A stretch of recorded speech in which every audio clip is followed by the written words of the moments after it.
SIR எனப்படும் வாக்காளர் பட்டியல் சிறப்பு தீவிர திருத்த பணிக்கு வழங்கப்படும் படிவத்தை வாங்கிவிட்டீர்களா? அவ்வாறு வாங்கியிருந்தால் அந்த படிவத்தில் இருப்பவை உங்களுக்கு புரிகிறதா என்பது குறித்து எமது செய்தியாளர் சையத் ஹசைன் எழுப்பிய கேள்விக்கு விழுப்புரத்தைச் சேர்ந்த மக்கள் அளித்த பதில்களை தற்போது பார்க்கலாம்.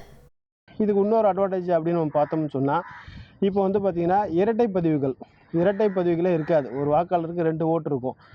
சென்னையில் இருக்காருன்னு சொன்னால் சென்னையில் ஒரு ஓட்டும் இங்கே ஒரு ஓட்டு இருக்கும். அது இப்போ நீக்கம் செய்யலாம். அதே மாதிரி இறந்துட்டாங்க அப்படின்னு சொன்னால் அதை நீக்கம் செய்யலாம். அப்போ 2 வாக்குகள் வைத்திருக்க முடியாது, ஒரே வாக்குகள் தான் இருக்க முடியும். SIR படிவம் வாங்கிட்டேன், வீட்டுக்கு வந்தாங்க. அந்த ஃபார்மில் இருக்கிறது எதுவுமே புரிய மாட்டேங்குது.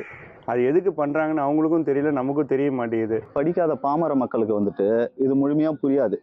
என்னன்னாக்க இந்த SIR ஃபார்ம் கொடுத்துருக்காங்களே கண்டி படிப்பறிவு இல்லாத மக்கள், படிக்க தெரிஞ்ச மக்களுக்கே விளக்கமான ஒரு விழிப்புணர்வு தெரியாது. இவங்க அதிகாரிகளை போட்டு மாடல் பேப்பர் ஏதாவது ஒரு பஞ்சாயத்துலேயோ இல்லை ஒரு பொது இடங்கள்லையோ மாடலாக ஏதாவது ஒன்று ஃபில் பண்ணி ஒட்டியிருக்கணும். இந்த ஃபார்ம் இந்த இடத்துல தான் வரணுங்கிற மாதிரி ஒட்டியிருந்தால் தான் மக்களுக்கு புரியும். இது தேர்தலில் பல முறைகேடுகளை மீண்டும் கொண்டு வரதுக்கான ஒரு யுக்தியை தான் இந்த தேர்தல் ஆணையமும் மத்தியில் ஆளுகின்ற பாஜக அரசும் இதை எடுத்துன்னு வந்ததா நாங்கள் நினைக்கிறோம். SIR படிவம் வாங்கி விட்டீர்களா? அதில் இருப்பவை உங்களுக்கு புரிகிறதா என்பது குறித்து எழுப்பிய கேள்விக்கு விழுப்புரத்தைச் சேர்ந்த மக்கள் அளித்த பதில்களை நாம் பார்த்தோம். இனி செல்லும் இடமெல்லாம் செய்தி. தந்தி டிவியின் வாட்ஸ்அப் சேனலை ஃபாலோ பண்ணினா செல்ல இருக்கும் இடமெல்லாம் செய்தி.